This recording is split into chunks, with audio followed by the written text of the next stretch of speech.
That's another story. I would do the following things in the Olympic Games. I would have a team race component.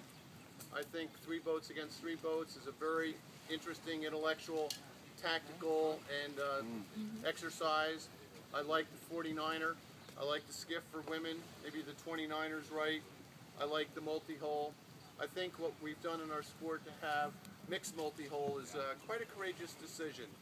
And this Games, 2012, for the first time there's a mixed competition, a mixed tennis doubles. And you think, you know, you go to yacht club or country club, there's a lot of mixed doubles that are played, so why not do that in the Olympics? And certainly looking around here, we got probably 50-50 male and female competing here this week, so why not do that in the Olympic Games? And the intriguing thing to me is that, you know, it doesn't matter whether the male steers or the female steers, and I'm sure we'll see some interesting combinations. So I like that a lot. And now, the multi-hull, I predict, will be in the games for a while now. It's been out twice, this time and back in the early 70s, but it's back and it'll be there for a while. So all of you should think about Olympics someday. And while the next games won't be in the Hobies, it'll be in Accra, but it still holds. And our writer at NBC came up with a great line for me in the opening tease, which you'll love it. He said, "Well, here, Gary, you want to get somebody's attention on TV? I'm all game, anything." So I introduced the America's Cup World Series on Sunday afternoon as well. The great thing about catamarans is 2 holes are better than 1. Also tell them to get the lead out. So anyway, it's very exciting what's going to happen for 2016, and all of you are inspired here, and I would work at it. And the great thing about the Olympics is somebody does get to go. And every 4 years we have multiple teams going out there, and if you talk to any of our Olympians, and I know them all really well and interviewed them, sailed with a lot of them, they will tell you that when they were 15 years old, they never really thought that they would have the chance to do it, but they wanted to do it. So the first thing you got to get in your head is, it's on the list. I want to graduate from high school, I want to get through college, I want to go to the Olympic Games, I want to have some fun, you know, all that kind of stuff. Put it on your list. And if you start thinking about it, maybe you'll get there. I'm 12 years old, a long time ago. And my family had taken a vacation through New England. My father had a couple weeks off from his job at the newspaper he worked at. We drove all over New England, and he liked to sail, and I was learning to sail too.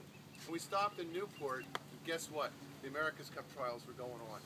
So we went to Fort Adams, and this was on my head last weekend, Fort Adams, and we're there early in the morning, and 2 America's Cup boats, Gretel and Weatherly, got towed out to the starting line. And for a kid from the Jersey Shore, anybody here from New Jersey? Excuse the rest of you not from Jersey, but those from Jersey, we stick together because we take so much heat in that terrible show, Jersey, anyway. But anyway, I got inspired as a 12-year-old that, boy, that is something I'd never seen a 12-meter. I mean, the mast towered into the clouds, all the crew was wearing uniform, everybody looked serious with their arms folded across the chest. So I wanted to do the America's Cup. I had no idea how I'd get there. I just someday, boy, I'd like to do that. And anyway, my time came 15 years later and ended up sailing in the America's Cup, one of 5 campaigns that I was a part of. But it all started at the age of 12, thinking about it and how to get there. And my path to get there was a lot of dinghy sailing, and then off I went. And here's a little story for something to think about. So I've sailed penguins and scows and all kinds of small boats, even a Hobie 14, which took the world by storm when it was debuted at the New York Boat Show, I think in 1966, 67. It was pretty thrilling. Wow, look, I want to sail one of those things. But anyway, finally I get invited to be on a 12-meter. And this one day I'm with the great Ted Hood, who 3 years earlier had won the America's Cup, a noted sailmaker. He was in the prime of his career, about probably 46 years old at the time. And I'm on board for the day as his tactician. And I got to tell you, I was mighty nervous. My knees were shaking a little bit. And anyway, we were racing, and we were about 2 boat lengths behind the other boat. The other boat's name was Courageous, and I was with Ted Hood on Independence. And we're going upwind, and he doesn't talk much, and he's quiet. And he said something like, well, what do you suggest we do? And I said, well, if we tack and go over there about 8 lengths, there's a 15-degree port shift. I'm sure of it. All right, we'll see. Boom, we tack over. The other guy doesn't tack. We hook into about a 20-degree left hook, and we go from 2 lengths behind to a length and a half ahead. I'm feeling better. But here's the lesson that dawned on me like a light bulb, a lightning bolt in my head, that even though I was on the 12 meter and wearing a uniform and with all these superstars, the fact is that no matter what boat you're on, if you get headed, it might be time to tack. If you come fast off the starting line, you might be ahead of the competition.